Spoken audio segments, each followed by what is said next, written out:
E então uma ideia radical: escavar um túnel para ligá-los 100 metros abaixo do leito do mar. Em jogo, bilhões de libras e as vidas de 8.000 operários. Se desse certo, seria o mais longo túnel submarino do mundo.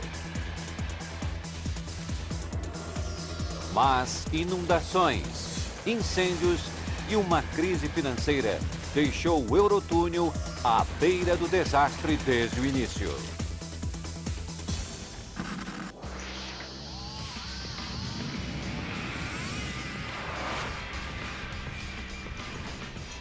Obras incríveis.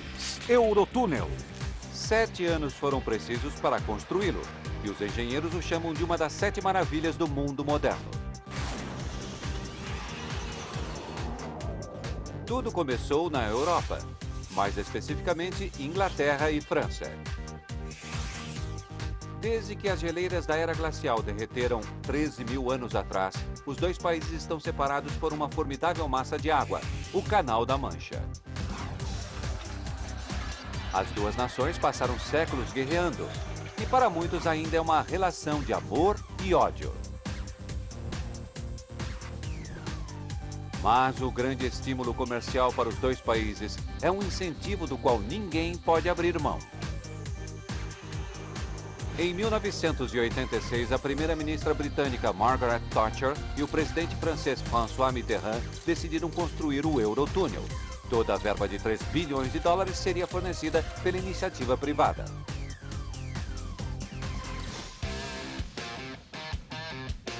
Dezembro de 1987. Tem início a grande escavação. No subterrâneo, 2 exércitos de operários, cada um deles com 4.000 homens. Metade francês, metade inglês. Os ingleses fazem parte da elite dos escavadores e vieram de grandes projetos de túneis no mundo todo. Os chamados tigres do túnel trabalham em equipe. No comando está o engenheiro-chefe Gordon Crichton. Era uma equipe totalmente dedicada ao trabalho. A equipe francesa está em desvantagem. Os operários foram recrutados nas redondezas e treinados para o projeto. Laurent Leblon comanda os franceses. Não acreditei que ia trabalhar num projeto tão grande e emocionante. Para mim foi uma coisa incrível. A tarefa adiante é imensa.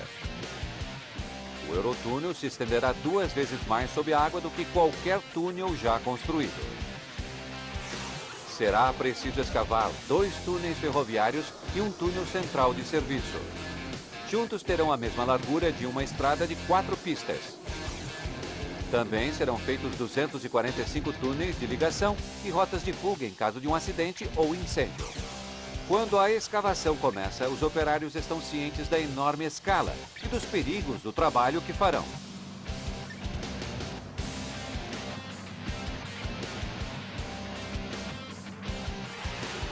Acima deles, 100 metros de água do mar e abaixo, o leito marinho rochoso. Todo dia a gente pensa no que se meteu. Só tem um jeito de entrar e de sair. O trabalho levará os trabalhadores ao limite e exigirá muito da tecnologia disponível. Esta é a máquina tuneladora, ou TBM. Este monstro subterrâneo é o responsável pela escavação. Ela tem 200 metros de comprimento, equivalente a 2 campos de futebol, e pesa 1.100 toneladas. Gordon Crichton explica como a tuneladora funciona. Imagine que este é o leito do canal. A máquina vai girando debaixo do mar. E à medida que vai girando, o material escavado é retirado por trás, colocado em caçambas e levado à superfície para ser descartado. Além disso, enquanto gira, ela vai instalando um suporte ao redor dela, que é o revestimento permanente. Um mês após o início da escavação, com o solo seco, as tuneladoras inglesas tomam a dianteira. Diariamente, centenas de placas de concreto são enviadas para revestir o teto do túnel à medida que vai sendo escavado.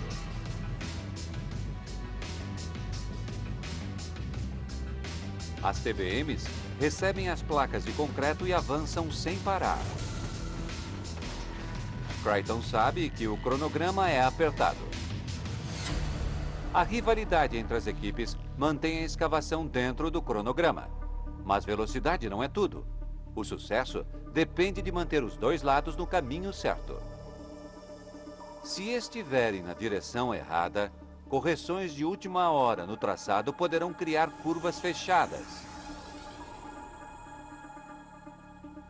Os trens de alta velocidade que usarão o túnel precisam de uma linha reta para operarem em segurança. Errar o caminho não é uma opção. Vidas dependem dessa precisão. Se a tuneladora sair do curso, poderá encontrar um terreno encharcado, provocando uma inundação, ou até mesmo o desabamento do túnel. A determinação de uma rota precisa, numa distância tão grande, é o pesadelo de qualquer topógrafo. As regras tradicionais não se aplicam a túneis. Topógrafos, normalmente, trabalham medindo uma série de ângulos em pontos de controle ao longo do trajeto. É uma questão de geometria. Debaixo da terra, há uma complicação óbvia. Tudo que se vê é uma parede rochosa e não se vê adiante para poder traçar a rota. Um túnel ocupa um espaço tridimensional debaixo da terra. Ele pode sair do traçado tanto na vertical como na horizontal. Para manter o túnel na rota e no alvo, os topógrafos precisam usar uma arma secreta: a geologia. Os geólogos precisam de um extrato sedimentar atravessando todo o canal, que servirá de trilha para ajudar a manter ingleses e franceses no caminho certo. Jean-Luc Dessen é um dos geofísicos com a tarefa de encontrar o extrato perfeito a ser seguido pelo túnel. E ele encontra o que procura neste penhasco. A rocha escorre por essa rocha sem encharcá-la. É uma prova de que é impermeável. Rocha mole, impermeável, assim não vai entrar água no túnel. É a situação perfeita para uma escavação. O material chama-se calcário azul. Os geólogos concluem que a rocha fornecerá uma rota viável para atravessar o canal. Se estiverem errados e uma TBM sair do extrato impermeável, ela poderá encontrar a água com resultados catastróficos. Março de 1988, túnel de serviço do lado inglês. Água. Milhares de litros escorrem pelo túnel. O trabalho é interrompido. Causou pânico. Tivemos que parar na mesma hora porque não sabíamos o que havia adiante. É um desastre. O que entra no túnel é a água do mar.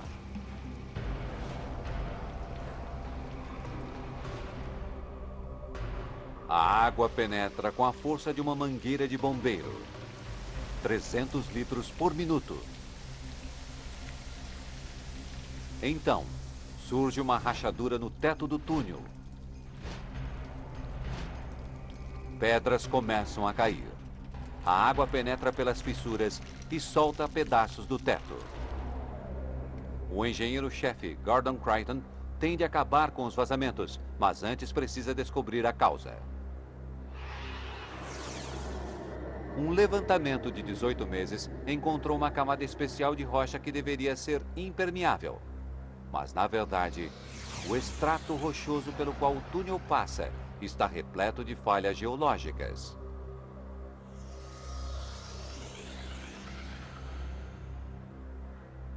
Os técnicos jamais poderiam ter previsto isso.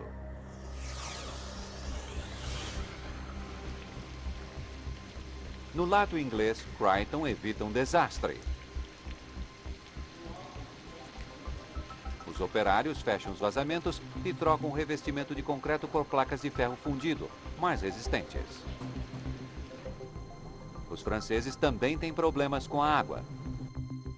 Mas eles já sabiam que a rocha poderia estar fraturada.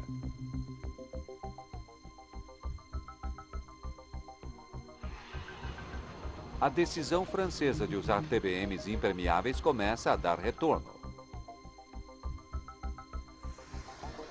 No início, elas eram mais lentas do que as tuneladoras inglesas, mas agora estão trazendo grande vantagem aos franceses. Janeiro de 1989. Após 9 meses torturantes, os ingleses finalmente encontram um terreno seco, mas a pressão para alcançar os franceses continua intensa.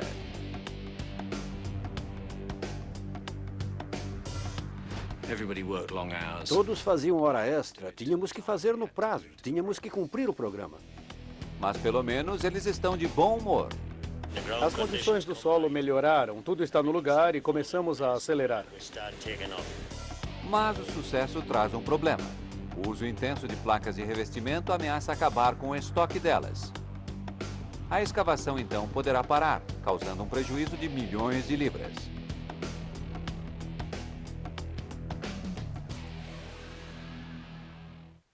Voltaremos a seguir com obras incríveis. Uma grande operação ininterrupta mantém o fluxo de suprimentos vitais ao projeto. O mais importante de todos é o concreto. Trens especiais carregando 4.500 toneladas de placas para revestimento do túnel vão e voltam do litoral.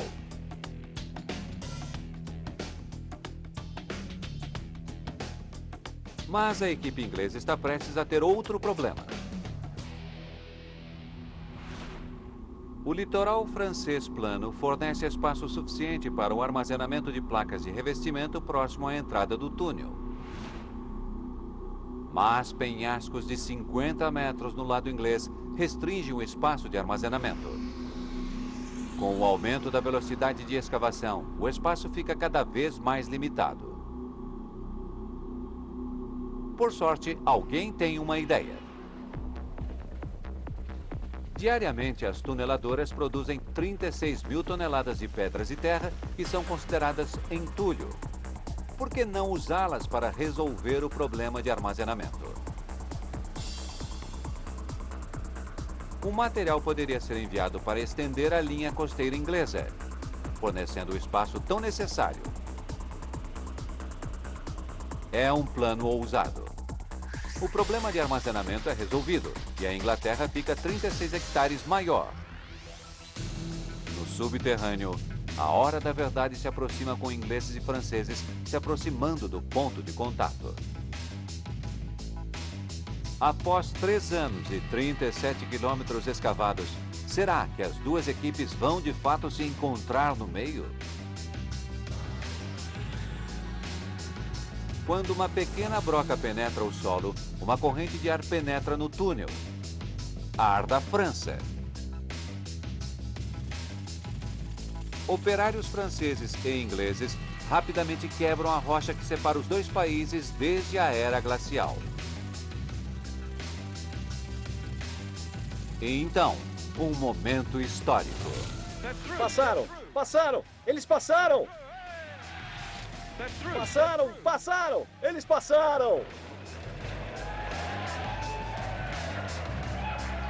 O operário britânico Graham Pegg dá o primeiro passo em território francês e entra para os livros de história. Para mim é só fama por um dia. Sou apenas um membro da equipe.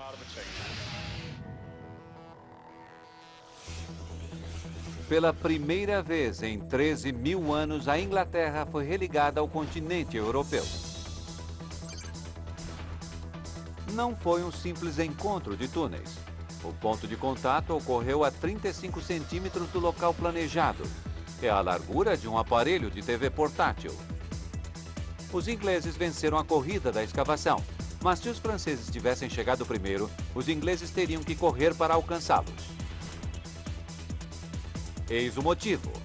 Após o término do trabalho, o único valor da TBM é como ferro velho. Mas as duas ficariam presas dentro do mesmo túnel e uma delas teria de ser sacrificada. Mas o que fazer com uma máquina de 1.100 toneladas? Enterrar. A tuneladora britânica seguiria então para baixo da francesa, para ser sepultada para sempre. Assim, os ingleses chegaram ao centro primeiro.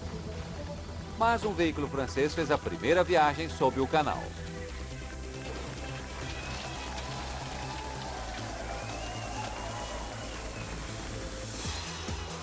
Maio de 1991, o Eurotúnel está finalmente terminado. Mas por trás da celebração, um grupo não está tão satisfeito. Os investidores. Embora seja o maior túnel submarino do mundo, os atrasos fizeram o orçamento subir de 1 bilhão e 300 milhões para mais de 2 bilhões de libras. Quando os escavadores vão para casa, outro exército de operários começa a trabalhar. Eles vão construir 2 enormes terminais, assentar 195 quilômetros de trilhos e instalar um gigantesco sistema de resfriamento, que vai extrair o calor gerado pelos trens de alta velocidade.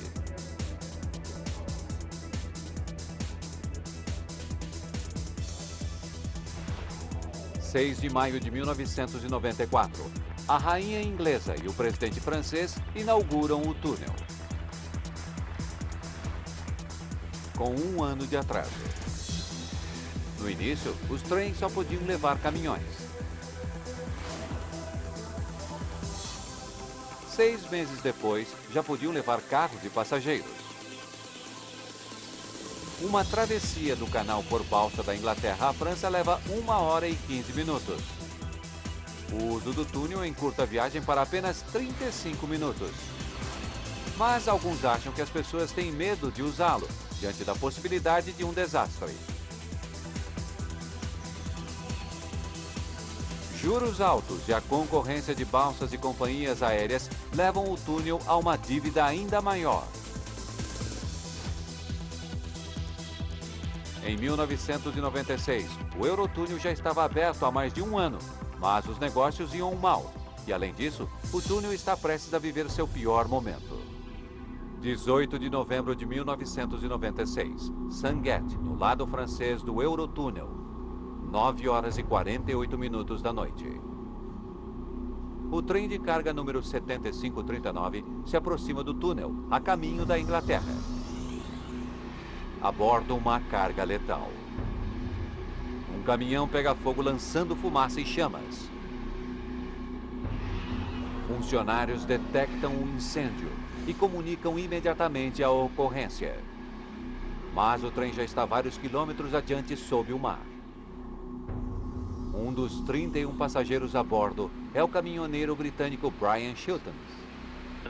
De repente, começamos a ver uma fumaça preta subindo, vindo do chão do vagão.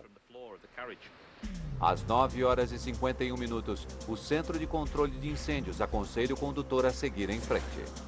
A velocidade ajuda a suprimir o fogo e o trem está a apenas 15 minutos do outro lado. Mais tarde, o perito em incêndios Ed Comeau ajudaria investigadores britânicos e franceses a examinar os restos carbonizados do trem. Parte dos procedimentos adotados é permitir que o trem continue e saia do outro lado, onde o fogo será combatido e apagado. Às 9 horas e 57 minutos, a crise se agrava. Uma luz no painel indica ao condutor que uma peça do vagão se soltou. Se o trem não parar, poderá descarrilar. Quando o trem para, o fogo aumenta e atinge o seu suprimento de energia.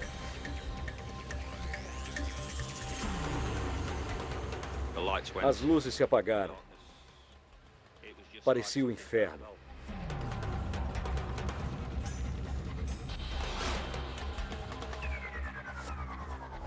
O trem está a 19 quilômetros túnel adentro, mas a segurança está a poucos metros de distância no túnel de serviço. Para chegar até ele, os passageiros precisam encontrar uma das pequenas passagens ao longo da parede do túnel principal, mas eles não conseguem ver nada em meio à fumaça espessa. 22 horas e 2 minutos. Por meio dos sensores de fogo, os controladores identificam um ponto quente no túnel principal que eles imaginam ser o trem. Eles abrem a porta da passagem mais próxima remotamente. Bombeiros franceses são enviados pelo túnel de serviço até a porta 4101. Eles chegam às 22 horas e 20 minutos. Mas, para horror deles, não há trem. É a porta errada. As chances de salvar os passageiros diminuem a cada minuto. A bordo do trem, o condutor vê uma bolha de ar puro através da fumaça e conclui que deve haver uma rota de fuga aberta. Vimos as chamas aumentando no trem, os veículos explodindo, pneus, tanques e os caminhões. Eu diria que todos nós ficamos a minutos de morrer. Durante 7 minutos, os passageiros caminharam às cegas através da densa fumaça. Com olhos lacrimejando e pulmões intoxicados, eles chegam à porta aberta. Às 22 horas e 24 minutos, eles finalmente encontram os bombeiros. Não há nenhuma vítima fatal, mas é uma dura lembrança dos perigos de uma emergência no subterrâneo. O túnel é reparado e reabre 2 semanas depois. Mas os danos à imagem levariam muito mais tempo para serem superados. 11 homens morreram durante a construção do Eurotúnel. Para o engenheiro-chefe Gordon Creighton, o túnel é uma homenagem permanente a eles e a todos aqueles que o construíram. As pessoas tinham orgulho de trabalhar nele, e foi isso que levou a construção até o fim. Para o chefe francês Laurent Leblon, o túnel é a maior obra de sua vida. Para mim é uma grande lembrança. A maior experiência da minha vida, sem dúvida. Um túnel submarino para unir 2 países parecia ser um plano excêntrico. Mas o Eurotúnel superou o ceticismo, contornou uma montanha de dívidas e resistiu ao fogo e à inundação. É uma das maravilhas da engenharia moderna e mudou a face da Europa para sempre. Versão Marshmallow São Paulo.